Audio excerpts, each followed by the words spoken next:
العالمين والعاقبة للمتقين والسلام على سيد الأنبياء والمرسلين نبينا محمد وعلى آله وصحبه أجمعين رب اشرح لي صدري ويسر لي أمري واحلل عقدة من لساني يفقه قولي أعوذ بالله السميع العليم من الشيطان الرجيم من همزه ونفخه ونفثه بسم الله الرحمن الرحيم واعتصموا بحبل الله جميعا ولا تفرقوا واذكروا نعمة الله عليكم إذ كنتم أعداء فألف بين قلوبكم فأصبحتم بنعمته إخوانا وكنتم على شفا حفرة من النار فأنقذكم منها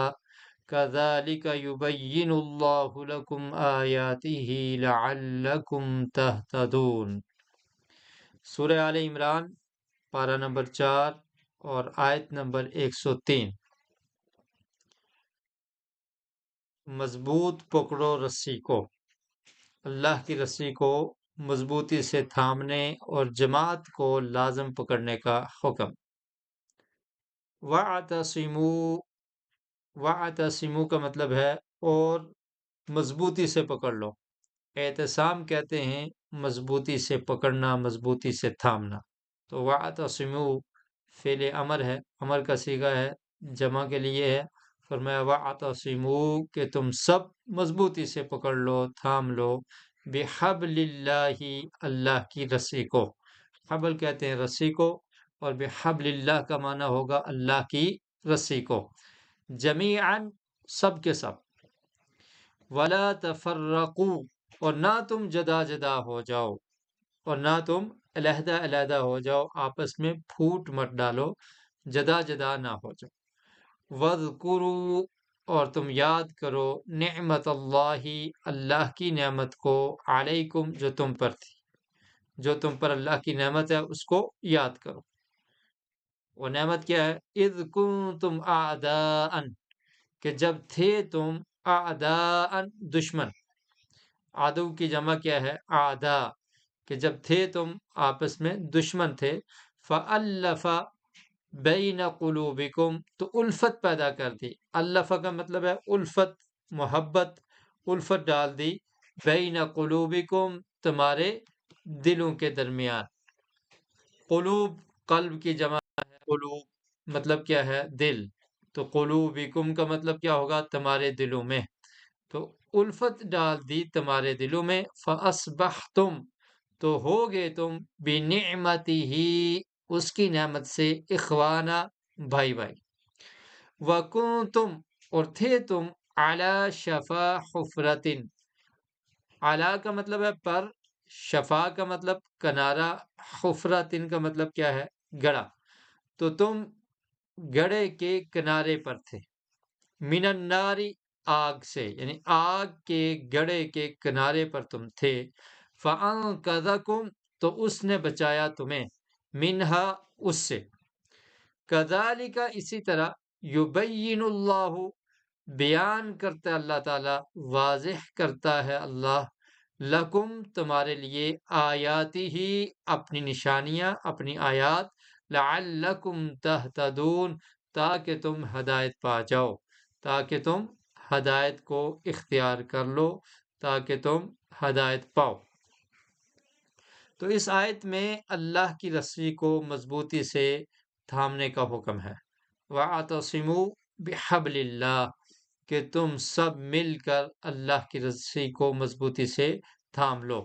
آپ دیکھیں اس سے پہلے مومنین کو اہل کتاب کی اطاعت سے دور رہنے کی نصیحت فرمائی اللہ تعالیٰ نے، آیت نمبر 100 تک۔ تو یہ نصیحت تھی کہ 100، 101، اور پھر اس کے بعد اللہ تعالیٰ نے فرمایا کہ یا ایھا الذین آمنوا اتقوا اللہ حق تقاتہ، اللہ سے ایسے ڈرو جیسے ڈرنے کا حق ہے۔ تو پہلے مومنوں کو اہل کتاب کی اطاعت سے دور رہنے کی نصیحت اللہ تعالیٰ نے فرمائی، اور اس کے بعد کچھ ایسی اصولی باتیں ذکر کر دی کہ جس کی وجہ سے، جس پر عمل کرنے کی وجہ سے انسان فتنوں سے محفوظ رہتا ہے۔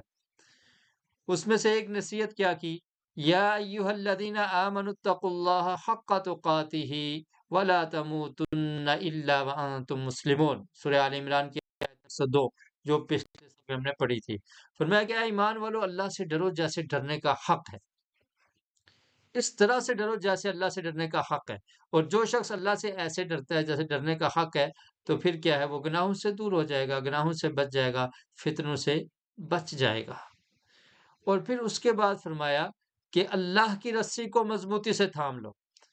جب تم اللہ کی رسی کو مضبوطی سے پکڑ لو گے، تھام لو گے، تو تب بھی تم فتنوں سے محفوظ ہو جاؤ گے اور تمہیں نجات مل جائے گی، تم کامیاب ہو جاؤ گے۔ تو اب اللہ سے ڈرنے کا حکم، اور پھر اس کے بعد کیا فرمایا کہ اللہ کی رسی کو مضبوطی سے تھامنا ہے، اور پھر ساتھ بیان کر دیا وَلَا تَفَرَّقُوا، جدا جدا نہیں ہونا، علیحدہ نہیں ہونا، تفرقہ بازی نہیں کرنی، ٹولیاں نہیں بنانی، بلکہ سب نے مل کر اللہ کی رسی کو مضبوطی سے تھامنا ہے۔ اور پھر اللہ کی نعمت کو بھی یاد کرنا ہے۔ وہ نعمت کیا ہے کہ جب تم آپس میں دشمن تھے تو اللہ نے تمہارے دلوں میں محبت کو پیدا کر دیا تھا، اور اس محبت کی وجہ سے تم ایک دوسرے کو جانتے نہیں تھے، تمہارا کوئی خونی رشتہ نہیں تھا، کوئی جان پہچان نہیں تھی، صرف اس اسلام والے رشتے کی وجہ سے تم آپس میں بھائی بن گئے، بھائی بھائی بن گئے۔ تو اس نعمت کو بھی تم نے یاد رکھنا ہے، اللہ سے ڈرنا ہے جیسے ڈرنے کا حق ہے، اللہ کی رسی کو مضبوطی سے تھامنا ہے، اور تفرقہ نہیں ڈالنا، جدا جدا نہیں ہونا، اور اللہ کی جو نعمتیں ہیں ان کو یاد رکھنا ہے۔ اور ان میں خاص ایک نعمت کیا ہے کہ اللہ تعالیٰ نے تمہارے دلوں میں محبت کو ڈال دیا تھا، حالانکہ تم اس سے پہلے آپس میں دشمن تھے۔ اللہ کی رسی سے کیا مراد؟ اللہ کی رسی سے مراد قرآن مجید ہے۔ یہ ایک استعارہ، اس کو کہتے ہیں استعارہ ہے۔ مطلب یہ ہے کہ اللہ رب العالمین نے فرمایا کہ اللہ کی رسی کو مضبوطی سے تھام لو، رسی کو تھامو گے، پکڑو گے تو کیا ہوگا؟ بچ جاؤ گے۔ آپ ایسے سمجھ لیں کہ کچھ لوگ بہت گہری کھائی میں گر گئے، اب وہ نیچے گر چکے ہیں، اوپر آنے کا کوئی راستہ نہیں ہے، اوپر نہیں آ سکتے، تو اب ان کو بچانے کے لیے کیا کیا گیا؟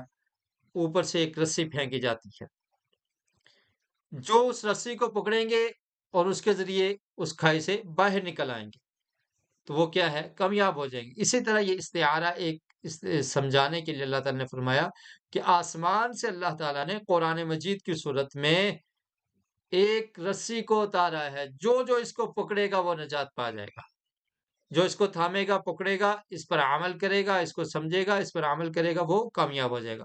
تو اللہ تعالیٰ نے آسمان سے قرآن اور قرآن کو سمجھنے کے لیے رسول مکرم صلی اللہ علیہ وسلم کی سنت، ان دونوں کو نازل کیا ہے وحی کے ساتھ، اور جو اس کو مضبوطی سے تھامے گا وہ کامیاب ہو جائے گا۔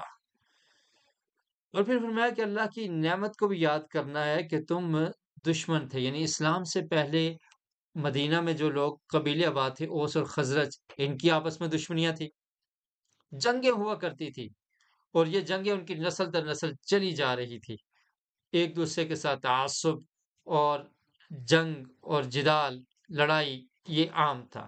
اور پھر مشرکین جو عرب میں لوگ تھے، ان کے بھی قبائل کی اس طرح کے عرب بھی کفر و شرک میں اور اسی طرح سے باہمی عداوتوں میں وہ ملوث تھے۔ تو اوس اور خزرج کا بھی یہی حال تھا، اور عرب کے جو باقی لوگ تھے ان کا بھی یہی حال تھا۔ تو جب نبی کریم صلی اللہ علیہ وسلم تشریف لائے اور جن لوگوں نے آپ کی نبوت اور رسالت کو مان لیا، قرآن کو تسلیم کر لیا، تو وہ آپس میں کیا بن گئے؟ بھائی بھائی بن گئے، اور اللہ تعالیٰ نے ان کے دل میں محبت پیدا کر دی، جو دشمنیاں تھی وہ ختم ہوگی، وہی جو دشمن تھے وہ آج ایک دوسرے کے بھائی بن چکے ہیں۔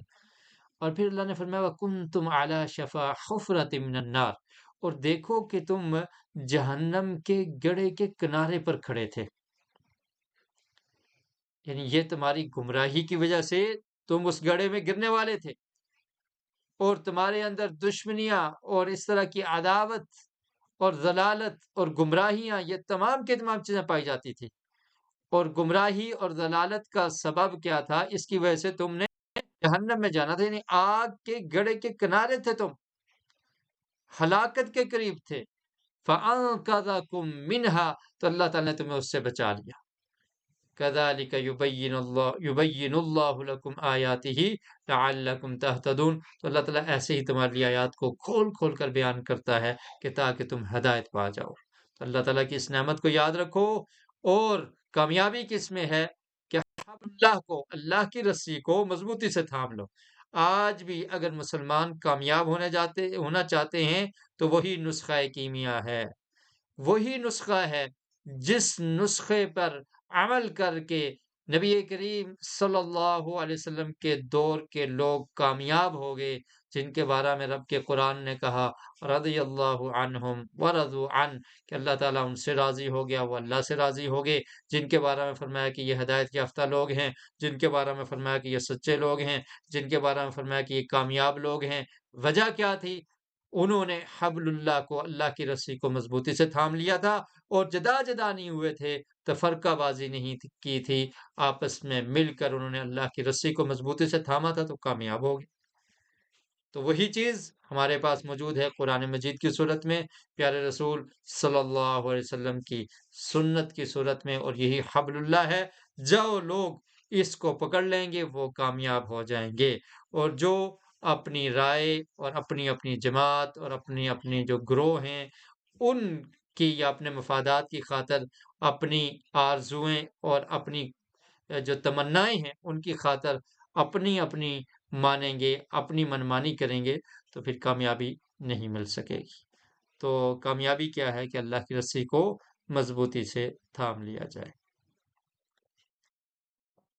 وَلْتَكُن مِّنكُمْ أُمَّةٌ يَدْعُونَ إِلَى الْخَيْرِ وَيَأْمُرُونَ بِالْمَعْرُوفِ وَيَنْهَوْنَ عَنِ الْمُنكَرِ وَأُولَئِكَ هُمُ الْمُفْلِحُونَ وَلَا تَكُونُوا كَالَّذِينَ تَفَرَّقُوا وَاخْتَلَفُوا مِن بَعْدِ مَا جَاءَهُمُ الْبَيِّنَاتُ وَأُولَئِكَ وَأُولَئِكَ لَهُمْ عَذَابٌ عَظِيمٌ۔ جی یہ سوال بھی تھا، اس سوال اس کو آپ حل کریں، اور ہم آیت کا ترجمہ بھی کرتے ہیں۔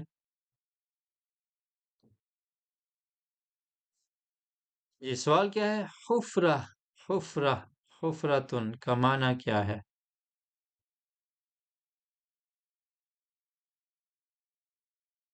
وَلْتَكُن مِّنكُمْ أُمَّةٌ يَدْعُونَ إِلَى الْخَيْرِ، وَلْتَكُن کا مطلب ہے کہ لازم ہے، یا اس کا معنی کریں گے کہ چاہیے، کہ ایسا ہونا چاہیے، منکم تم میں سے، لازم ہے کہ تم میں سے ہو، امتن جماعت، ایک جماعت، یدعون جو بلائیں، دعوت دیں، الی الخیر بھلائی کی طرف، ویأمرون بالمعروف اور وہ حکم دیں نیکی کا، معروف کہتے ہیں نیکی کو، وینہون اور وہ روکیں عن المنکر برائی سے، واولئک هم المفلحون اور یہی لوگ ہیں جو کامیاب ہیں، واولئک اور یہی ہیں، ہم وہ، المفلحون فلاح پانے والے۔ اور لازم ہے کہ تمہاری صورت میں ایک ایسی جماعت ہو جو نیکی کی طرف دعوت دے اور برائی سے روکے، وَأُولَئِكَ هُمُ الْمُفْلِحُونَ اور یہی لوگ فلاح پانے والے ہیں۔ خفرتن کا معنی کیا ہے؟ اس کے بارے میں ہم نے تین یہاں پر آپشن دیے، گڑھا، کنواں، گدھا، تو جواب کیا ہوگا؟ خفرہ کا معنی کیا ہے؟ پچھلی آیت میں ہم نے پڑھا تھا گڑھا، تو یہ جواب درست ہے۔ بارک اللہ فیکم۔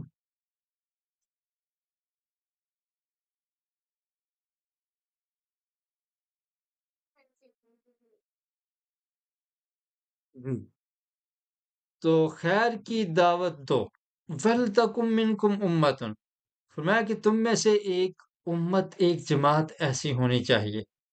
ایک تو اس کا مطلب یہ ہے کہ تم میں سے ایک ایسی جماعت ہونی چاہیے جو لوگوں کو خیر کی طرف بلائے، یعنی بھلائی کی طرف بلائے، وَيَأْمُرُونَ بِالْمَعْرُوفِ اور وہ نیکی کا حکم دیں، وَيَنْهَوْنَ عَنِ الْمُنکَرِ اور برائی سے روکیں، وَأُولَئِكَ هُمُ الْمُفْلِحُونَ اور یہی کیا ہیں؟ فلاح پانے والے ہیں۔ تو یعنی اللہ تعالیٰ کی رسی کو مضبوط پکڑنے اور اختلاف اور زلال سے بچنے کی کیا ہے کہ تم میں سے ایک جماعت نیکی کا حکم دینے والی ہو اور برائی سے روکنے والی ہو۔ اگر ایسا نہیں ہوگا، ہم یہ کہیں گے کہ جو جہاں پر لگا ہوا ہے اس کو لگا رہنے دو، تو پھر تم ہدایت نہیں پا سکو گے، پھر تم اللہ کی رسی کو مضبوطی سے جو تھامنا ہے اس قابل نہیں ہوگے، کیونکہ جب لوگ خرابیاں کریں گے تو ان کو روکنا ہے نا، اور نیکی کی طرف ان کو لانا ہے۔ تو یہ اسی صورت میں ہوگا کہ تم اللہ کی رسی کو مضبوطی سے تھام سکو گے، کہ جب تم میں سے ایک جماعت ایسی ہو کہ جو لوگوں کو نیکی کا حکم دینے والی ہو اور برائی سے روکنے والی ہو۔ وَأُولَٰئِكَ هُمُ الْمُفْلِحُونَ، اور پھر فرمایا کہ وہی لوگ جو ہیں وہ کامیاب ہیں۔ اور نبی کریم صلی اللہ علیہ وسلم کا ارشاد بھی ہے، صحیح مسلم میں حدیث ہے، آپ نے فرمایا من رآ منکم منکرا فلیغیرہ بیدہ، فرمایا کہ جو شخص تم میں سے کوئی برائی دیکھے، منکر، منکر جو یہاں لفظ آپ پڑھ رہے ہیں وَيَنْهَوْنَ عَنِ الْمُنْكَرِ، تو یہی لفظ وہاں پہ کہ من رآ منکم منکرا، جو بھی تم میں سے برائی کو دیکھے فلیغیرہ بیدہ، تو اسے چاہیے کہ وہ اپنے ہاتھ سے اس کو تبدیل کرنے کی کوشش کرے، روکے ہاتھ سے۔ فَإِن لَّمْ يَسْتَطِعْ فَبِلِسَانِهِ، اور اگر اس کی طاقت نہیں رکھتا تو پھر کیا کرنا ہے اس نے؟ اپنی زبان سے روکنے کی کوشش کرنی۔ فَإِن لَّمْ يَسْتَطِعْ فَبِقَلْبِهِ، اور اگر اس کی بھی طاقت نہیں رکھتا پھر کیا کرنا ہے؟ دل میں اس کو برا جاننا ہے۔ اور فرمایا وَذَلِكَ أَضْعَفُ الْإِيمَانِ، اور یہ ایمان کا کمزور ترین حصہ ہے۔ برائی کو روکنا یہ ہر مومن کی ذمہ داری ہے، ہر شخص کی ذمہ داری ہے۔ تو منکم امتن، کہ تم میں سے ایک جماعت ہو، اگر اس من کو یعنی تبعیض کے لیے کریں گے، من تبعیضیہ اس کو کہیں گے کہ بعض، تو پھر معنی یہ کیا ہوگا کہ ایک جماعت ایسی ہونی چاہیے ہمیشہ جو لوگوں کو نیکی کا حکم دے اور برائی سے روکے، اگر اس کو بعض کے معنی میں لیں گے۔ لیکن اس کا معنی یہ بھی کیا گیا کہ یہ جو من ہے نا، اس کا یہ اس سے مراد جنس ہے۔ وَلْتَكُن مِّنكُمْ أُمَّةٌ، یعنی تم ایک ایسی جماعت ہو، وَلْتَكُن مِّنكُمْ أُمَّةٌ يَدْعُونَ إِلَى الْخَيْرِ، تو معنی یہ ہوگا کہ تمہاری صورت میں ایک ایسی جماعت ہو جو نیکی کی طرف دعوت دے، تمہاری صورت میں ایک ایسی جماعت ہو جو لوگوں کو نیکی کی طرف دعوت دے اور برائی سے ان کو روکے۔ تو اس کو کہتے ہیں کہ من جو ہے وہ جنس کے بیان کے لیے ہوتا ہے، یعنی جنس کے بیان کے لیے، جیسے قرآن مجید میں اس کی اور بھی مثالیں ہیں، جیسے اللہ تعالیٰ نے فرمایا فَاجْتَنِبُوا الرِّجْسَ مِنَ الْأَوْثَانِ، کہ پس تم گندگی سے بچ جاؤ۔ من الاوثان کا مطلب یہاں پر کیا ہے؟ وہ بیان کر رہے ہیں کہ گندگی کیا ہے، من الاوثان جو بت ہیں۔ تو ایسے یہاں پر کیا ہے؟ منکم امتن یدعون الی الخیر، کہ وہ امت اس کا بیان ہو رہا ہے کہ وہ کیسی امت ہے جو خیر کی طرف بلانے والی ہو، نیکی کا حکم دینے والی ہو اور برائی سے روکنے والی ہو۔ تو اس معنی میں کیا ہوگا کہ یہ فرض ہے ہر شخص پر، یا فرض کفایہ ہے نیکی کا حکم دینا اور برائی سے روکنا۔ اور پھر اللہ تعالیٰ نے فرمایا وَأُولَٰئِكَ هُمُ الْمُفْلِحُونَ، کہ وہی کامیاب ہیں۔ تو اب کامیابی تو ہر شخص چاہتا ہے نا، یہ نہیں ہے کہ ایک ہی جماعت ہے وہی نیکی کا حکم دیتی ہے برائی سے روکتی ہے، باقی لوگوں کو پرواہ نہیں ہے، تو پھر کامیابی تو وہی ہوئے، باقی لوگوں کو تو کامیابی نہیں ملے گی۔ لیکن کیا فرمایا وَأُولَٰئِكَ هُمُ الْمُفْلِحُونَ، وہی کامیاب ہیں، وہ سب کامیاب ہیں۔ تو سب لوگ کامیابی چاہتے ہیں، تو نیکی کا حکم دینا اور برائی سے روکنا بھی یہ سب کی ذمہ داری ہے۔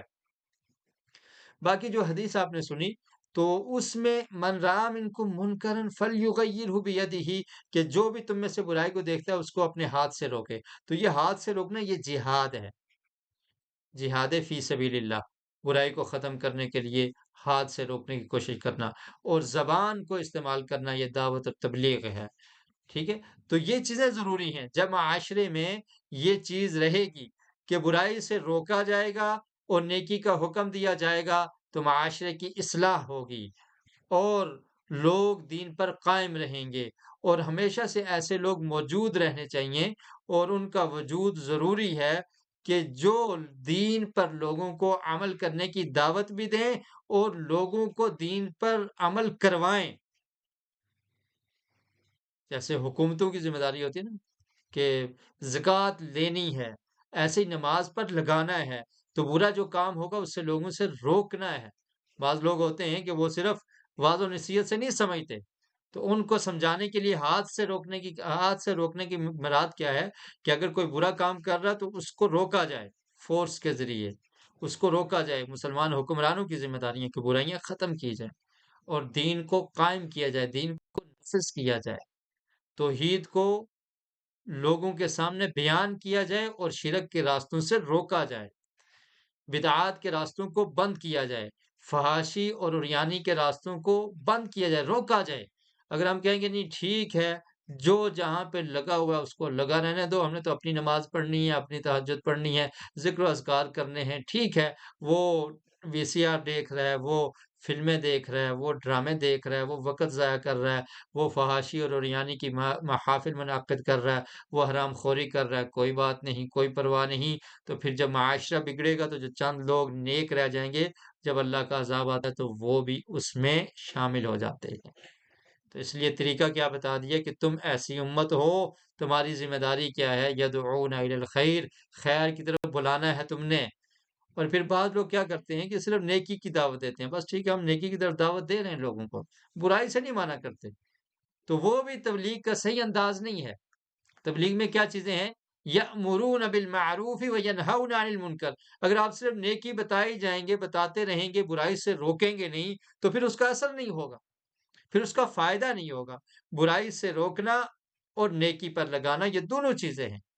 ایک شخص اس کو آپ نماز کی دعوت دیتے ہیں، نماز پڑھو، کر اس کو نماز کی طرف لگا دیتے ہیں، لیکن اس کے اندر جو خرابیاں ہیں، خامیاں ہیں، وہ آپ اس سے دور نہیں کرتے، تو پھر ایسا بھی ہو سکتا ہے کہ آپ نے نماز پہ تو لگا دی ہے لیکن ممکن ہے اس کی نماز قبول ہی نہ ہو، وہ حرام کھانے والا شخص ہے، وہ گناہ پہ گناہ کرتا جا رہا ہے، اس کا مال حرام کا ہے، تو اگر نماز پڑھے گا بھی تو نماز تو قبول نہیں ہوگی۔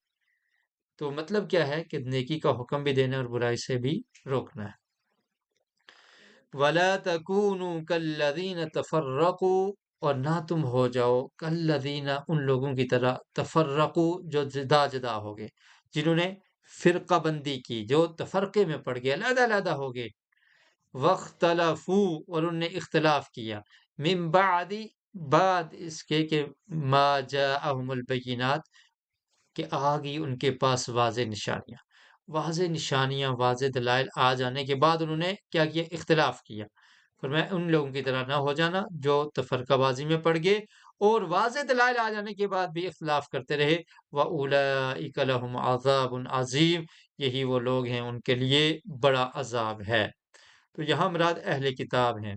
تو اہل کتاب کا یہ مسئلہ نہیں تھا کہ انہیں حق کا پتہ نہیں تھا، وہ حق کو جانتے تھے، پہچانتے تھے۔ وَاخْتَلَفُوا مِن بَعْدِ مَا جَاءَهُمُ الْبَيِّنَاتُ، واضح نشانیاں آ گئی، حق کو جانتے تھے، پہچانتے تھے، اس کے باوجود انہوں نے اختلاف کیا۔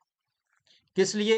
اپنے مفادات کے لیے، اپنی اپنی جماعت، اپنا اپنا گروہ، اپنی اپنی ریاست، اپنی اپنی سیاست میں اعلیٰ وہ کمتر، آپس میں اختلاف، تعصب، دلائل جاننے کے باوجود، واضح نشانیاں پہچاننے کے باوجود، حق کو جاننے کے باوجود پھر بھی اڑے رہے کہ نہیں ہم نے اسی پہ کرنا ہے، ہم نے یہی سمجھا، ہم نے اس پر ہی عمل کرنا ہے۔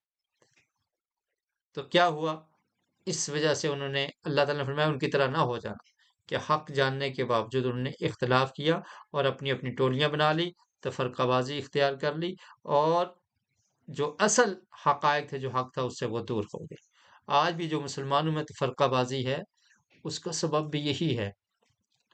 لوگ جانتے ہیں حق کیا ہے، لوگ جانتے ہیں سچ کیا ہے، اور کچھ لوگ جانتے ہیں سچ کیا ہے لیکن اس کے باوجود بس ہمارے امام نے ایسے کہا، ہماری رائے یہ ہے، ہماری فقہ یہ ہے، ہمارا مسلک یہ ہے، اور واضح دلائل قرآن اور صحیح احادیث کی صورت میں موجود ہونے کے باوجود اس میں تعویل شروع کر دیتے ہیں، تحریف شروع کر دیتے ہیں، تعویل، بہانے، ہیلے بہانے، نہیں یہ ہے، ان کو نہیں سمجھ آئی، ہمیں سمجھ آ گئی، یہ کیسے ہو سکتا ہے، یہ کیسے ہو سکتا ہے، انہوں نے کیوں نہیں مانا، ہم ان کے مقلد ہیں، ہم ان کی تقلید کرتے ہیں، ہم نے فلاں پیر صاحب کی بات کو ماننا ہے، ہم نے فلاں کی بات کو ماننا ہے۔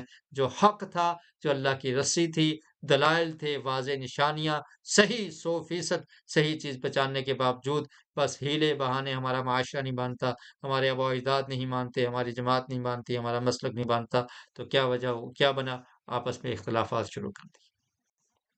تو اختلافات سے بچنے کا حل کیا ہے؟ وَاعْتَصِمُوا بِحَبْلِ اللَّهِ جَمِيعًا۔ تو یہی فرمایا ان لوگوں کی طرح نہ ہو جانا جو آپس میں جنہوں نے اختلاف کیا اور جدا جدا ہو گئے، اور وجہ کیا بنی؟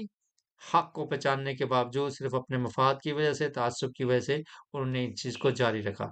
اور نبی کریم صلی اللہ علیہ وسلم نے ارشاد فرمایا تھا، جامع ترمذی میں روایت ہے، فرمایا کہ جو یہود ہیں ان کے 71 یا 72 فرقے ہوئے، اور ایک میں یہ ہے کہ جو کرسچن ہیں ان کے 72 ہوئے، تو میری امت کے 73 فرقے ہوں گے، 73۔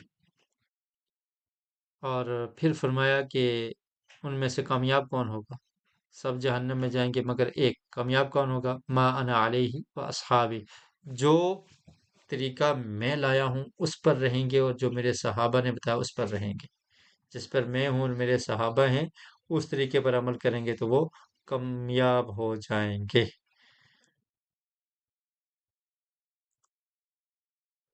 یوم تبیض وجوہ وتسود وجوہ فأما الذين اسودت وجوههم أكفرتم بعد إيمانكم فذوقوا العذاب بما كنتم تكفرون۔ یوم، جس دن، تب یض وجوہن، تب یدو کا مطلب ہے سفید ہوں گے، وجوہ وجہ کی جمع ہے، وجہ کہتے ہیں چہرے کو، اور اس کی جمع کیا ہے؟ وجوہن۔ تو جس دن سفید ہوں گے بعض چہرے، وَتَسْوَدُّ، اور سیاہ ہوں گے، وجوہ، بعض چہرے۔ فَأَمَّا الَّذِينَ، تو وہ لوگ، نَسْوَدَّتْ وُجُوهُهُمْ، کہ سیاہ ہو گئے ان کے چہرے، جن کے چہرے سیاہ ہو گئے ہیں، اکفرتم بعد ایمانکم، کیا تم نے کفر کیا ایمان کے بعد؟ فذوقوا العذاب، تو چکھو تم عذاب کو، بما کنتم تکفرون، اس وجہ سے کہ تم کفر کرتے تھے۔ تو اللہ نے فرمایا کہ جس دن کچھ چہرے سفید ہوں گے، یعنی قیامت کے دن، اور کچھ چہرے کیا ہوں گے؟ سیاہ ہوں گے۔ تو وہ لوگ جن کے چہرے سیاہ ہوں گے، کیا تم نے اپنے ایمان کے بعد کفر کیا؟ ان سے یہ سوال ہوگا، کیا تم نے اپنے ایمان کے بعد کفر کیا ہے؟ تو عذاب چکھو اس وجہ سے کہ تم کفر کیا کرتے تھے، تمہارے کفر کرنے کی وجہ سے آج کیا ہے؟ تمہیں عذاب مل رہا ہے، عذاب چکھو۔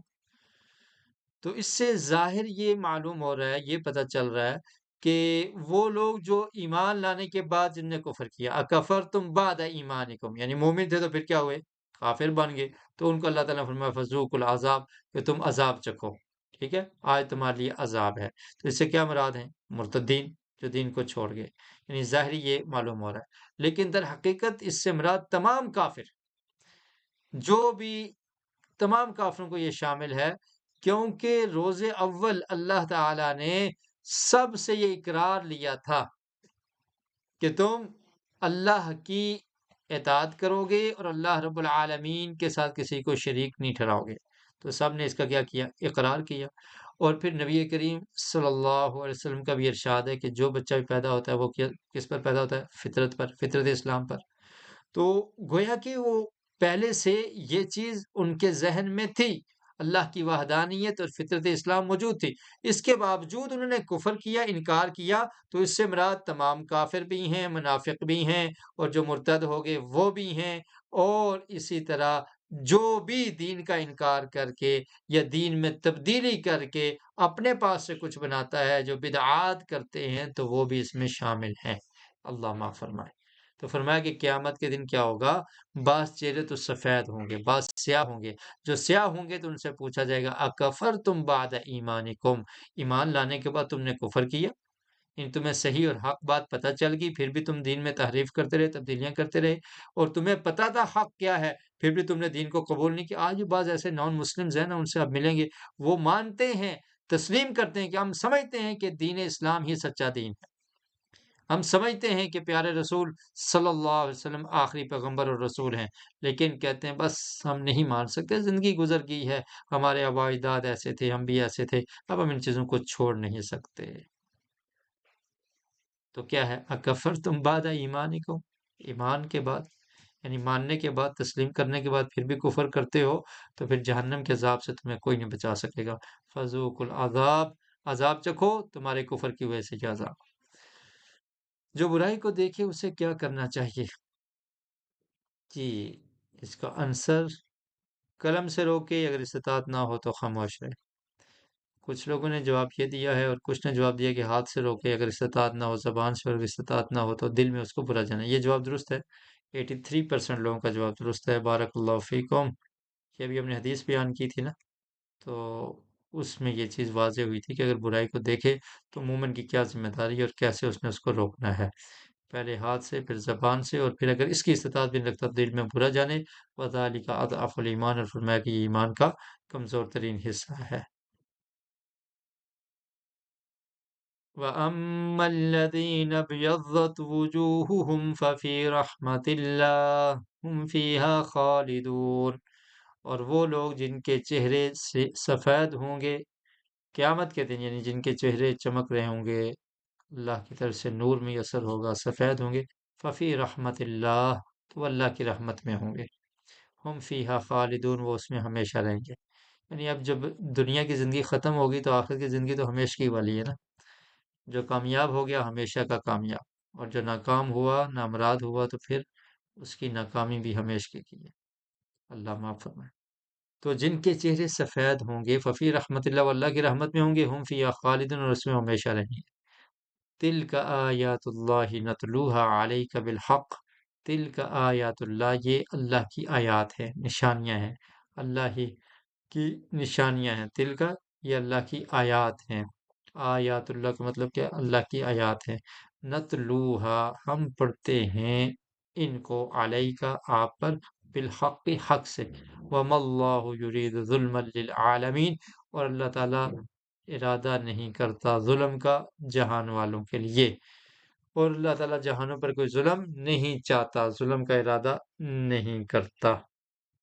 یعنی جہاد کا حکم ہے، ٹھیک ہے، ہاتھ سے برائی کو روکنا جہاد ہے نا، امر بالمعروف کا حکم دیا، تو یہ مخلوق پر کوئی ظلم نہیں ہے، اور ان کی تربیت ہے، بلکہ ان کی تربیت ہے کہ معاشرے کی اصلاح کیسے ہوگی۔ اگر تم سب لوگ خاموش رہو گے، گنگے شیطان بن جاؤ گے، تو پھر اصلاح نہیں ہوگی۔ ہاتھ سے روکنا ہے، زبان سے روکنا ہے، تو اس میں تم پر کوئی ظلم نہیں ہے، بلکہ تمہاری تربیت ہے، اور اللہ تعالیٰ ظلم کا ارادہ نہیں کرتا۔ اللہ تعالیٰ تو ہر چیز پر قدرت رکھنے والا ہے، ٹھیک ہے۔ تو یہ اللہ کی آیات ہیں۔ اللہ تعالیٰ نے فرمایا نتلوہا علیہ کا، کیا پیغمبر ہم آپ پر ان کی تلاوت کرتے ہیں، اور یہ حق ہیں، ان میں، ان کے حق ہونے میں کوئی شک نہیں ہو سکتا۔ وَلِلَّهِ مَا فِي السَّمَاوَاتِ وَمَا فِي الْأَرْضِ وَإِلَى اللَّهِ تُرْجَعُ الْأُمُورُ، اور اللہ ہی کے لیے ہے ما فی السماوات، جو آسمانوں میں ہے، والارض، وما فی الارض، اور جو زمین میں ہے، وإلی اللہ، اور اللہ ہی کے لیے، اللہ ہی کی طرف، اللہ کا مطلب طرف ہوتا ہے، وإلی اللہ، اللہ ہی کی طرف، اللہ کی طرف ترجع الامور، لوٹائے جائیں گے تمام کام۔ یعنی جہاد میں انسان کی جان بھی چلی جاتی ہے، مال بھی تلف ہو جاتا ہے، تو اس میں کوئی حرج نہیں ہے، اس میں کوئی انسان کو حرج محسوس نہیں کرنا چاہیے، کیونکہ یہ مالک کے حکم سے ہے، اور ہر چیز اللہ کا مال ہے۔ انسان کی جان بھی اللہ کی ہے، انسان کے پاس جو کچھ ہے وہ اللہ کے لیے ہے۔ اللہ تعالیٰ تو آسمان و زمین کا مالک ہے، تو سب کچھ اسی کی طرف لوٹ کر جائے گا۔ تو اگر جہاد کرتے ہوئے کسی کو شہادت مل گئی، اس کی زندگی چلی گئی، اور اس کا مال تلف ہو گیا، تو اللہ سے امید رکھے، ثواب کی امید، تو اللہ ہی کی طرف سب نے جانا ہے، تو اگر یہ بھی چلا گیا تو اس میں بھی کوئی ایسا معاملہ نہیں ہے، اور مطمئن رہنا چاہیے کہ سب کچھ اللہ کا ہے۔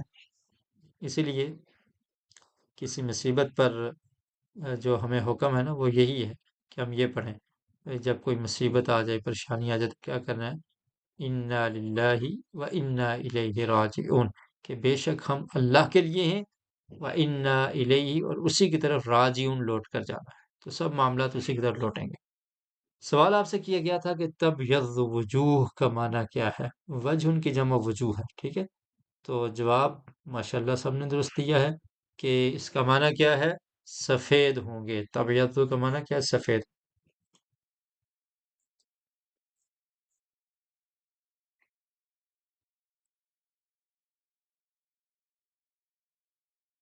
کنتم خیر امت اخرجت للناس تأمرون بالمعروف وتنہون عن المنکر۔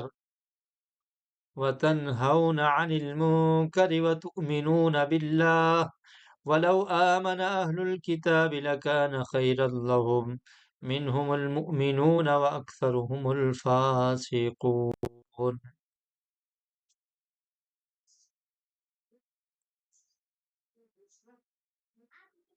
جی.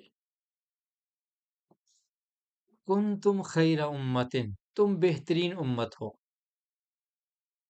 کنتم ہو تم خیر امتن، بہترین امت. اخرجت للناس، نکالے گئے ہو لوگوں کے لیے. تأمرون بالمعروف، تم حکم دیتے ہو نیکی کا. وتنہون عن المنکر، اور تم روکتے ہو منکر سے، برائی سے. وتؤمنون باللہ، اور تم ایمان لاتے ہو اللہ پر. تو اس میں امت محمدیہ کی فضیلت اور مقام اور مرتبہ ہے، اور اس کی وجہ بھی بیان کر دی کہ امت محمدیہ کو یہ فضیلت کیوں حاصل ہوئی ہے. تو یعنی امت ہر امت سے بہتر ہے. یہ امت محمدیہ ہر امت سے بہتر ہے.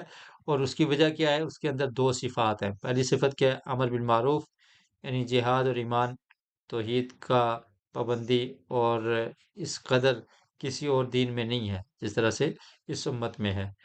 تو امر بالمعروف اور نہی عن المنکر، یہ چیزیں، یہ صفات ہیں. ان دو صفتوں سے پہلے ایک اور صفت پہ ذکر فرمائی، اور وہ ہے اخرجت للناس، کہ تم لوگوں کے لیے نکالے گئے ہو. لوگوں کے لیے نکالنے کا کیا مطلب ہے؟ اس سے کیا مراد ہے اخرجت للناس؟ اس سے مراد کیا ہے کہ پیدا ہی لوگوں کی خیرخواہی اور اصلاح کے لیے کی گئی ہے. یہ امت کس لیے پیدا کی گئی ہے؟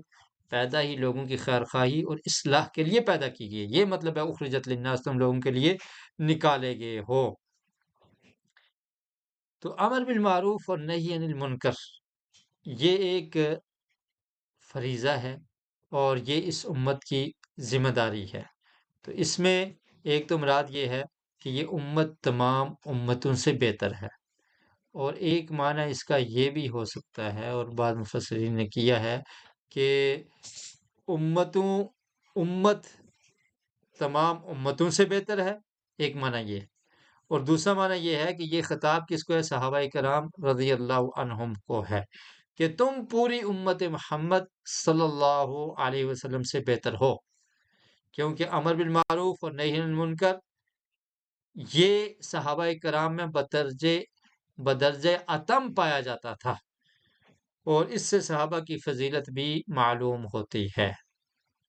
تو یہ معنی بھی درست ہے کہ پوری امت میں سے بہترین کون ہے؟ صحابہ کرام کی جماعت. اور دوسرا معنی بھی درست ہے کہ تمام امتوں میں سے بہتر امت کون ہے؟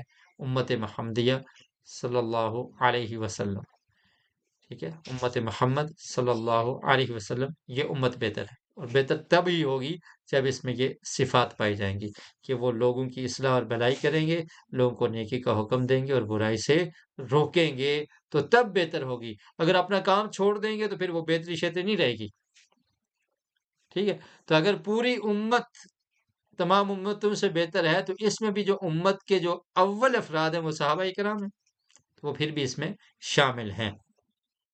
تو اس لیے ان لوگوں کو جو اس طرح کی بات کرتے ہیں، صحابہ کرام کے بارے میں بغض کرتے ہیں، یا نعوذ باللہ ان کے بارے میں یہ کہتے ہیں کہ وہ اسلام کو نے چھوڑ دیا تھا، یا کفر کے فتوے لگاتے ہیں، تو ان کو بھی یہ دیکھنا چاہیے کہ اللہ تعالیٰ نے ان کی تعریف کی ہے، کنتم خیر امت اخرجت للناس. تو جب یہ چیزیں رہیں گی امت میں، تو امت کیا ہوگی؟ بہتر ہوگی. جب یہ چیزیں ختم ہو جائیں گی تو پھر بہتری نہیں ہوگی. قرآن مجید میں سورہ مائدہ میں اللہ تعالیٰ نے فرمایا وَكَانُوا لَا يَتَنَاهَوْنَ عَن مُنْكَرٍ فَعَلُوهُ. یہود کے بارے میں بیان کیا.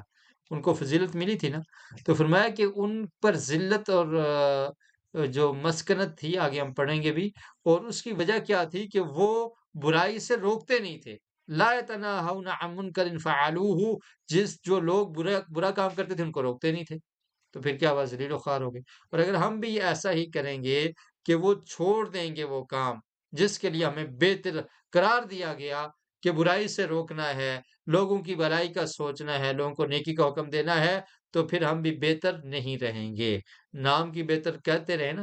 آج دیکھیں نا کتنے لوگ ہیں ایسے محبت کے دعوے دار کہ ہمیں نبی کریم صلی اللہ علیہ وسلم سے بہت زیادہ محبت ہے، ہم سے زیادہ محبت کرنے والا کوئی نہیں. لیکن جب کہا جائے کہ وہ فرامین جو پیارے رسول صلی اللہ علیہ وسلم کی زبان اطہر سے نکلے ہیں، وہ کتنے تمہیں یاد ہیں، ان پر تم کتنا عمل کرتے ہو؟ تو نہیں نہیں، یہ مشکل کام ہے یہ سب۔ پھر کیا ہو سکتا ہے بھائی؟ محبت کیسی ہے؟ صرف نعرے لگانے والی محبت ہے؟ تو اگر یہی کام ہم کہیں گے ہم بہت بہتر ہیں، تمام دنیا کے لوگوں سے بہتر ہیں، لیکن نظر تو نہیں آ رہے بہتر، سب سے پیچھے ہم ہیں، ذلیل و خوار مسلمان ہو رہے ہیں۔ تو وجہ کیا ہے کہ وہ جس چیز کی وجہ سے، جس عمل کی وجہ سے ہم نے بہتر ہونا تھا، وہ اعمال ہم نے ترک کر دیے ہیں، چھوڑ دیے ہیں۔ دوسروں کو برائی سے کیا روکنا ہے، خود برائی میں ملوث ہو گئے۔ فحاشی اور عریانی جس نے ایمانی غیرت کو ختم کر دیا، اور پھر بہتر کیا ہیں؟ علم میں پیچھے، سائنس میں پیچھے، ٹیکنالوجی میں پیچھے، دین میں چھوڑے ہوئے، اپنی اپنی بدعات، اپنی اپنی جماعتیں، دین کے نام پر صرف آپ سمجھ لیں کہ ایک جم کو جمع کرنا، جماعتیں بنانا، بس یہ رہ کیا ہے؟ باقی دین پر عمل کہاں گیا؟ لوگوں کو برائی سے روکنا، وہ برائی سے روکنا اور نیکی کا حکم دینا کہاں گیا؟ نہیں رہی نا یہ چیزیں۔ اللہ، یہاں پر ایک حدیث بھی آپ کے سامنے یہاں پر لکھی ہوئی ہے، چلو اس کا ترجمہ بھی کر دیتے ہیں۔ صحیح البخاری میں نعمان بن بشیر رضی اللہ تعالیٰ عنہ سے روایت ہے، فرماتے ہیں سمعت رسول اللہ صلی اللہ علیہ وسلم یقول مثل القائم على حدود اللہ والواقع فیہا کمثل قوم، فرمایا کہ مثال اس شخص کی جو اللہ کی حدود پر قائم رہتا ہے، یعنی اللہ نے جو حدود مقرر کی ہیں ان کی حفاظت کرتا ہے اور اس کے مطابق زندگی بسر کرتا ہے، اس کی مثال الواقع فیہا، اور جو ان کی پامالی کر دیتا ہے اس کی مثال کا مثل قوم، اس قوم کی مثال کی طرح ہے، استہموا علی سفینۃ فاصاب بعضهم اعلاها وبعضهم اسفلها، کہ وہ اس قوم کی مثال کی طرح ہے کہ جو ایک کشتی میں بیٹھے اور انہوں نے قرآن اندازی کی کہ اس کے دو پورشن ہیں، اوپر والے پورشن میں کون بیٹھے گا اور نیچے کون بیٹھے گا۔ خیر قرآن اندازی سے بعض لوگ اوپر بیٹھ کے اور بعض نیچے بیٹھ کے، فَكَانَ الَّذِينَ فِي أَسْفَلِهَا إِذِ اسْتَقَوْا مِنَ الْمَاءِ مَرُّوا عَلَى مَنْ فَوْقَهُمْ، فرمایا کہ وہ لوگ جو نیچے تھے تو جب وہ پانی پیتے تو جو ان سے اوپر تھے تو ان کو بھی دینا ان کا حق بنتا تھا، تو وہ ان سے مانگتے اور ان کو پانی طلب کیا جاتا ان سے، جو نیچے والے تھے وہ پانی طلب کرتے تو جو اوپر والے تھے تو وہ پانی ان کو دے دیتے تھے، پینے کا جو پانی تھا اوپر والوں کے پاس تھا تو اوپر والے پانی ان کو دیتے اور نیچے والے ان سے مانگتے کہ ہمیں پانی کی ضرورت ہے، پانی دے دو، وہ دے دیتے اور پھر یہ پی لیتے۔ لیکن ان نے انکار کر دیا، کہنے لگے کہ ہم نہیں دیں گے، اوپر والے کیا کہتے ہیں کہ ہم پانی اب تمہیں نہیں دیں گے، تو نیچے والے نے کیا کہا کہ اگر تم نہیں دیتے تو پھر ہم کوئی اور بندوبست کریں گے، اور وہ بندوبست کیا ہے کہ ہم نیچے سے یہ جس کشتی پر ہم بیٹھے ہیں تو اس کشتی کا کوئی تختہ نکال لیں گے اور یہاں سے نیچے سے ہم پانی لے لیں گے۔ تو اگر وہ نیچے سے پانی لیں گے تو کیا ہوگا، جب وہ اگر اس تختے کو کاٹ دیں گے، اس جگہ کو کاٹ دیں گے تو وہاں سے پانی لیں گے تو پانی کشتی کے اندر داخل ہو جائے گا اور پھر کشتی کیا ہوگی، ڈوب جائے گی اور سب کے سب لوگ غرق ہو جائیں گے۔ تب اوپر والوں کو کیا چاہیے کہ ان کو اس کام سے روکنا اور انہیں پانی دینا کہ تم پانی پیو اور یہ کام تم نے نہیں کرنا، تو اگر وہ ایسا کریں گے تو نجات پا جائیں گے، اوپر والے اگر ان کو برائی سے روکیں گے تو نجات پا جائیں گے، لیکن اگر وہ اپنے ہاتھ پہ ہاتھ دھرے بیٹھے رہے ہمیں کیا پرواہ ہے، بس ٹھیک ہے تم لے لو پانی، جو مرضی بندوبست کر لو، تو وہ نیچے سے جب پانی لیں گے تو سب کے سب کیا ہوں گے، ہلاک ہو جائیں گے۔ تو اسی طرح وہ لوگ جو اللہ کے دین کو سمجھتے ہیں اور عمل کرتے ہیں، اگر وہ جو برا کام کرنے والے ہیں ان کو روکیں گے نہیں، ان کو ٹوکیں گے نہیں، ان کو باز نہیں رکھیں گے، تو جب اللہ کا عذاب آئے گا تو سب اس میں شامل ہو جائیں گے۔ تو فرمایا کہ یہ ایسے ہی مثال ہے کہ جو اوپر والوں نے اگر نیچے والوں کو پانی نیچے سے نکالنے سے نہ روکا تو سب کے سب غرق ہو جائیں گے۔ ایسے ہی جو لوگ دیندار ہیں، دین پر عمل کرنے والے ہیں، اگر وہ لوگوں کو روکیں گے نہیں تو سب کے سب ہلاک ہو جائیں گے، اور اگر وہ روک لیں گے تو سب کے سب بچ جائیں گے۔ تو یہی ہے امر بالمعروف اور نہی عن المنکر۔ اگر امت یہ کام کرتی رہے گی تو امت کامیاب ہوگی، امت نجات پا جائے گی، امت سرخرو ہو جائے گی، امت ہلاکت سے، ذلت سے، رسوائی سے بچ جائے گی، غیر مسلم ان پر غالب نہیں آ سکیں گے۔ لیکن اگر امت اپنے مقصد کو بھول جائے گی تو پھر یہ ذلیل و خوار ہو جائے گی۔ وہ معزز تھے زمانے میں مسلمان ہو کر، اور ہم خوار ہوئے تارک قرآن ہو کر۔ تارک قرآن کا یہ مطلب نہیں ہے کہ قرآن کو ہم نے چھوڑ دیا ہے۔ ہمارے تو گھروں میں قرآن موجود ہے۔ آپ کہیں گے کب چھوڑا ہم نے قرآن کو؟ ہم نے تو الماری میں قرآن سجا کر رکھا ہوا ہے، ہر گھر میں، ہر دکان میں، ہر جگہ پر موجود ہے۔ کتنے کتنے بچے حافظ ہیں جن نے قرآن کو حفظ کر لیا ہے، ہر گھر میں قرآن پڑھا بھی جاتا ہے، تلاوت بھی ہوتی ہے۔ کب ہم نے چھوڑا ہے؟ لیکن چھوڑا کیا ہے؟ ہم نے عمل کو چھوڑ دیا ہے۔ عمل سے زندگی بنتی ہے، ٹھیک ہے، عمل سے زندگی بنتی۔ یہ خاک کی اپنی فطرت میں نہ نوری نہ ناری۔ تو کیا مطلب کہ عمل سے زندگی بنتی ہے۔ اگر قرآن پر عمل کرنا چھوڑ دیا، جو اس کا اصل مقصد تھا اس کو ترک کر دیا، تو پھر ہمارے پاس کیا رہ جائے گا؟ لو ان خلقنا من جی، تو یہ اس کا مطلب ہے کہ اگر وہ روکیں گے، ان کے ہاتھوں کو پکڑیں گے، فَإِن يَتْرُكُوهُ وَمَا أَرَادُوا هَلَكُوا جَمِيعًا، اگر وہ ان کو روکیں گے نہیں تو سب کے سب ہلاک ہو جائیں گے، اور اگر ان کے ہاتھوں کو پکڑ لیں گے تو سب کے سب نجات پا جائیں گے۔ تو یہ امر بالمعروف اور نہی عن المنکر کو سمجھنے کے لیے ایک بہترین حدیث ہے کہ اگر ہم لوگ یہ کام کریں گے تو نجات، اگر نہیں کریں گے تو پھر ناکامی۔ وَلَوْ آمَنَ أَهْلُ الْكِتَابِ لَكَانَ خَيْرًا لَهُمْ، اور فرمایا کہ تم بہترین امت ہو۔ اور پھر اہل کتاب کے بارے میں فرمایا کہ وہ بھی بہترین تھے لیکن انہوں نے اس کام کو چھوڑ دیا۔ اگر وہ ایمان لے آتے، اہل کتاب مومن بن جاتے، لَكَانَ خَيْرًا لَهُمْ، تو یہ ان کے لیے بہتر ہوتا۔ منہم المؤمنون، ان میں سے کیا تھے؟ مومن تھے سب، یعنی انکاری نہیں تھے، کچھ تو مومن بھی بن گئے نا۔ منہم المؤمنون، ان میں سے مومن بھی تھے، ایمان لانے والے، وَأَكْثَرُهُمُ الْفَاسِقُونَ، لیکن اکثر ان میں سے کیا تھے؟ فاسق تھے، نافرمان تھے۔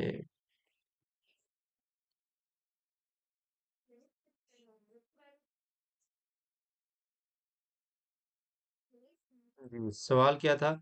یہ امت لوگوں کے لیے نکالی گئی ہے، اس سے کیا مراد ہے؟ یہ آپ جواب دیں گے، اور سوچ کے جواب دیں، ساتھ ترجمہ بھی سنیں، ہم اگلی آیت کو بھی پڑھ لیتے ہیں، ٹائم بھی تھوڑا رہ گیا ہے۔ لَن يَضُرُّوكُمْ إِلَّا أَذًى وَإِن يُقَاتِلُوكُمْ يُوَلُّوكُمُ الْأَدْبَارَ ثُمَّ لَا يُنصَرُونَ۔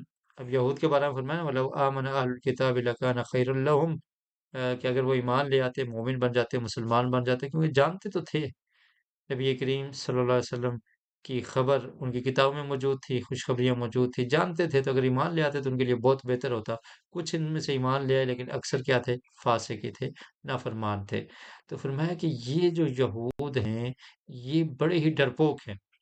لَن يَضُرُّوكُمْ إِلَّا أَذًى، یہ تمہیں ہرگز نقصان نہیں پہنچائیں گے مگر اذا، معمولی تکلیف۔ اذن کا مطلب کیا ہے؟ تنوین یہاں پر جو ہے نا، الا اذن، یہ تقلیل اور تحقیر کے لیے ہے، تو اس لیے ترجمہ کیا کیا؟ معمولی تکلیف، یعنی وہ معمولی تکلیف ہی پہنچائیں گے۔ اور معمولی تکلیف سے کیا مراد ہے؟ کہ زبانی بہتان تراشی اور سازشیں یہی کر سکیں گے، باقی ان کے اندر ہمت نہیں ہے کہ تمہارا مقابلہ کر سکیں۔ تو کیا فرمایا کہ یہ زبانی بہتان تراشی اور سازشیں ہی کریں گے، مگر میدان میں تمہارے مقابلے میں ٹھہر نہیں سکتے۔ اور ایسا ہی ہوا کہ یہود کو مسلمانوں کے مقابلے میں ہر جگہ پر کیا ہوئی تھی؟ شکست ہوئی تھی، اور رسوائی کا منہ دیکھنا پڑا۔ بالآخر نبی کریم صلی اللہ علیہ وسلم نے اور آپ کے صحابہ نے انہیں جزیرہ عرب سے جلا وطن کر دیا۔ اور یہ آیت بھی اخبار بالغیب اور پیشن گوئی پر مشتمل ہے کہ اللہ تعالیٰ نے اس میں فتح اور کامیابی اور نصرت کی بشارت دی ہے۔ اب اس دور میں اگرچہ یہود نصرانیوں کے بل بوتے پر، کرسچن کے بل بوتے پر، کیا ہے، فلسطین کے کچھ حصے پر اور بیت المقدس پر وہ قابض ہیں، ابھی صورتحال یہ بنی ہوئی ہے، اور ابھی مسلمانوں پر ظلم و ستم بھی ہو رہا ہے۔ تو اس میں بھی آپ دیکھیں کہ وہ کرسچن یعنی امریکہ ان کی مدد کر رہا ہے۔ تو اگرچہ یہ غالب ہیں لیکن آخر کار ان کو ذلت ہی ہوگی، یہ بزدل قوم ہے۔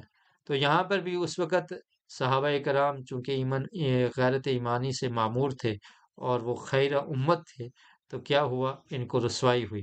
تو اللہ تعالیٰ نے فرمایا تمہارے سامنے نہیں ٹھہر سکتے، یہ صرف تھوڑی سی تمہیں معمولی تکلیف پہنچائیں گے، زبان سے بہتان تراشیاں کریں گے، سازشیں بنائیں گے، سازشی لوگ ہیں شروع سے، تو سازشیں بنائیں گے، لیکن رسوائی ان کا مقدر ہے۔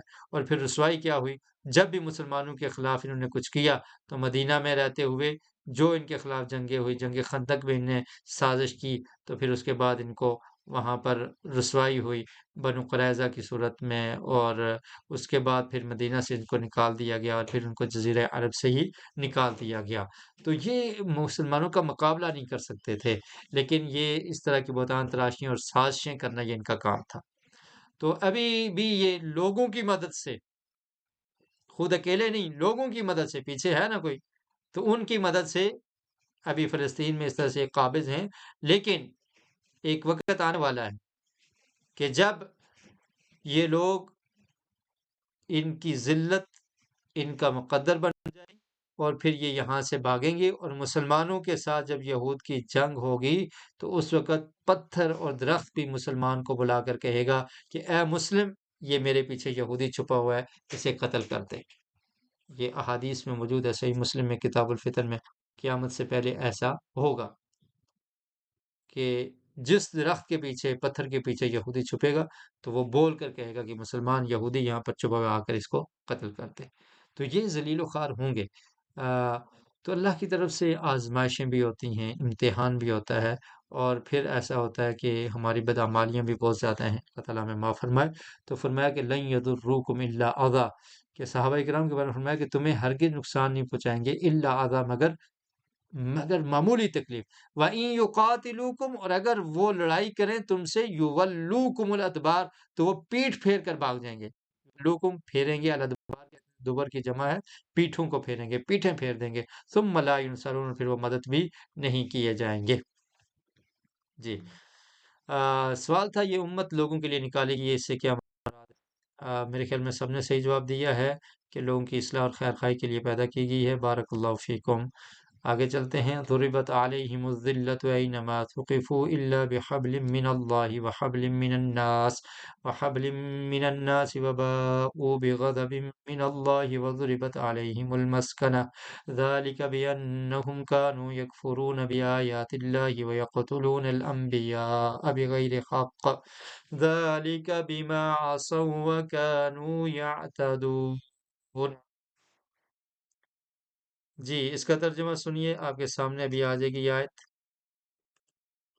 ضربت علیہم الذلۃ، ذلت اور مسکنت ان پر مسلط کر دی گئی ہے۔ ضربت کا مطلب ہے چسپاں کر دی گی، مار دی گی ان پر ذلت، علیہم ان پر، ذلت ذلت، اینما ثقفوا، جہاں بھی یہ ہوں گے، اینما ثقفوا، جہاں کہیں وہ پائے جائیں، ثقیفو کا مطلب پائے جائیں، اینما، جہاں کہیں وہ پائے جائیں، تو ان پر ذلت جو ہے نا ان پر ڈال دی گئی ہے، یہ ذلیل ہو چکے ہیں۔ الا بحبل من اللہ، مگر اللہ کی پناہ کے ساتھ۔ حبل کا مطلب رسی ہوتا ہے، لیکن یہاں پر مطلب کیا ہے؟ پناہ۔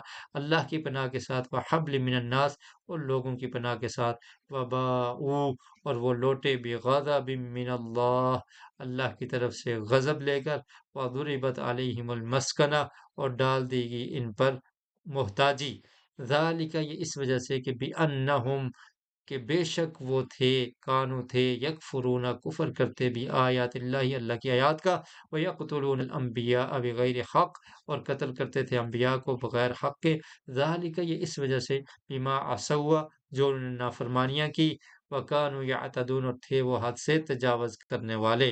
یعنی مغلوب ہونے کے ساتھ، پچھلی آیت میں آپ نے پڑھا نا کہ یہ مغلوب ہو جائیں گے، یہ تمہارے سامنے طاقت نہیں رکھتے، اور ان کی مدد بھی نہیں کی جائے گی۔ اس کے بعد فرمایا کہ صرف یہ مغلوب نہیں ہوئے، بلکہ ان کو جزیرہ عرب سے نکال دیا گیا، اور ذلت اور مسکنت، ذلت بھی اور محتاجی بھی ان پر ڈال دی گئی، ذلیل ہو گئی ہے۔ یعنی مغلوب ہونے کے ساتھ ان پر ذلت بھی اللہ کی طرف سے مسلط کر دی گئی۔ اور یہود کی اس ذلت سے بچاؤ کی دو صورتیں بیان کی گئی ہیں، کیا ہے؟ الا بحبل من اللہ، پہلی صورت کیا ہے؟ کہ اللہ کی پناہ میں آ جائیں، بحبل من اللہ، اللہ کی پناہ میں آ جائیں۔ جی، یہ ذرا اپنے بات کو سمجھنا ہے۔ تو پہلی صورت کیا تھی ان کے لیے؟ بحبل من اللہ، کہ اللہ کی پناہ میں آ جائیں۔ تو اللہ کی پناہ سے کیا مراد ہے؟ کہ وہ اسلام کو قبول کر لیں۔ اس کا مطلب کیا ہے؟ کہ وہ اسلام کو قبول کر لیں، یا اسلامی مملکت میں جزیہ دے کر ذمہ کی حیثیت سے رہنا قبول کر لیں۔ تو یہ ذلت کب ختم ہوگی؟ بحبل من اللہ، کہ مسلمان ہو جائیں، اور اگر مسلمان نہیں ہوتے تو اسلامی حکومت میں رہتے ہوئے ذمی بن کر تو وہاں پر رہیں، جزیہ دے دیں، ٹیکس دے دیں، تو پھر ان کے حقوق کا خیال رکھا جائے گا۔ ٹھیک ہے، تو اس طرح سے یہ ان کے نکلنے کی ایک صورت ہے۔ اور دوسری صورت کیا تھی؟ وَحَبْلٍ مِّنَ النَّاسِ، دوسری صورت کیا ہے؟ کہ لوگوں کی مدد کے ساتھ پناہ میں، وَحَبْلٍ مِّنَ النَّاسِ، یعنی ذلت ان کو نکال دیا گیا۔ اب ان کے لیے بچاؤ کیا تھا؟ مسلمان ہو جائیں، یا اسلامی مملکت میں جزیہ دے کر رہیں، یا حبل من الناس کا مطلب کیا ہے؟ لوگوں کی پناہ۔ لوگوں کی پناہ سے مراد کیا ہے؟ کہ کوئی بھی مسلمان ان کو پناہ دے دے، بلکہ یہ تلقین کی گئی کہ کوئی بھی مسلمان، اور مسلمانوں میں سے ادنا فرد بھی، حتیٰ کہ کوئی عورت بھی کسی کو پناہ دے دے تو اس کی پناہ کا خیال رکھا جائے گا۔ تو ان کی لوگوں کی پناہ میں بھی اس طرح سے یہ آ کر تو رہ سکتے ہیں، اور تم اور بھی مسلم ان کو پناہ دے دے، تو یہ ان کی ایک صورت تھی۔ اور پھر من الناس سے مراد عام لوگ، ایک تو معنی کیا ہے، کہ دوسرا مراد کیا ہے؟ کہ عام، یعنی کوئی بھی غیر مسلم طاقت ان کی پشت پناہی کرے تو انہیں یہ حاصل ہو جائے گا۔ اس میں مسلم اور غیر مسلم دونوں شامل ہیں، کہ غیر مسلم ان کی پشت پناہی کریں، پیچھے کھڑے ہوں، تو پھر کیا ہے؟ یہ تھوڑی سی ان کے اندر جان آئے گی۔ ابھی دیکھیں نا، ان کے پیچھے وہ لوگ کھڑے ہیں، فلسطین میں جو کام ہو رہا ہے نا، وَحَبْلٍ مِّنَ النَّاسِ، تو کوئی بھی مسلم، غیر مسلم طاقت بھی ان کے پیچھے کھڑی ہو تو اس کی پناہ لے کر تو یہ کچھ کریں گے۔ تو ان پر ذلت مسلط کر دی گئی ہے، لیکن اللہ کی پناہ میں یا لوگوں کی پناہ؟ وَبَاءُوا بِغَضَبٍ مِّنَ اللَّهِ، اور یہ لوٹے اللہ کے غضب کے ساتھ۔ وَضُرِبَتْ عَلَيْهِمُ الْمَسْكَنَةُ، اور ان پر محتاجی بھی مسلط کر دی گئی۔ اس کی وجہ کیا تھی؟ بِأَنَّهُمْ كَانُوا يَكْفُرُونَ بِآيَاتِ اللَّهِ، اللہ کی آیات کا انکار کرتے تھے یہ لوگ، اور اتنے ظالم تھے۔ وَيَقْتُلُونَ الْأَنبِيَاءَ بِغَيْرِ حق، کہ ان انبیاء کو بھی قتل کیا ہے۔ آج دیکھیں نا مسلمانوں پر کس طرح سے ظلم کر رہے ہیں، تو آپ ان ظالموں کی حالت دیکھیں کہ ان انبیاء کو بھی معاف نہیں کیا۔ اور نبی کریم صلی اللہ علیہ وسلم جب خیبر سے واپس آ رہے تھے تو آپ کو جو وہ گوشت تحفے میں دیا گیا، وہ بھی یہودیہ عورت تھی، جس میں اس نے زہر کو ملا لیا تھا، اور اس کا اثر آقا علیہ الصلوۃ والسلام کی وفات تک رہا۔ آپ نے فرمایا اپنی وفات سے قبل کہ میں اب بھی وہ تکلیف برداشت، اب بھی میں وہ تکلیف محسوس کر رہا، حالانکہ آپ کو وہی نازل ہوگی اور آپ نے اس کو تھوک دیا تھا، لیکن پھر بھی اتنا سخت زہر تھا۔ تو یہ ان کی حالت تھی، کہ اتنے ظالم لوگ تھے کہ اللہ کی آیات کا انکار کرتے تھے اور انبیاء کو قتل کرتے تھے۔ ذَلِكَ بِمَا عَصَوا وَّكَانُوا يَعْتَدُونَ، اور یہ اس کے سبب کیا تھا؟ کہ انہیں نافرمانیاں کی اور وہ حد سے تجاوز کرنے والے تھے۔ جی 2 منٹ رہ گئے ہیں، اور میرے خیال میں بس کرتے ہیں۔ آیت نمبر 112 تک پڑھ لیا ہم نے، اور ایک آیت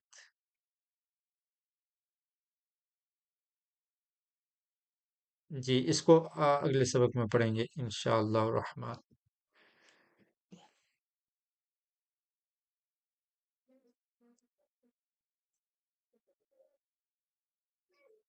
جی کسی کا کوئی سوال ہو تو آپ سوال کر سکتے ہیں۔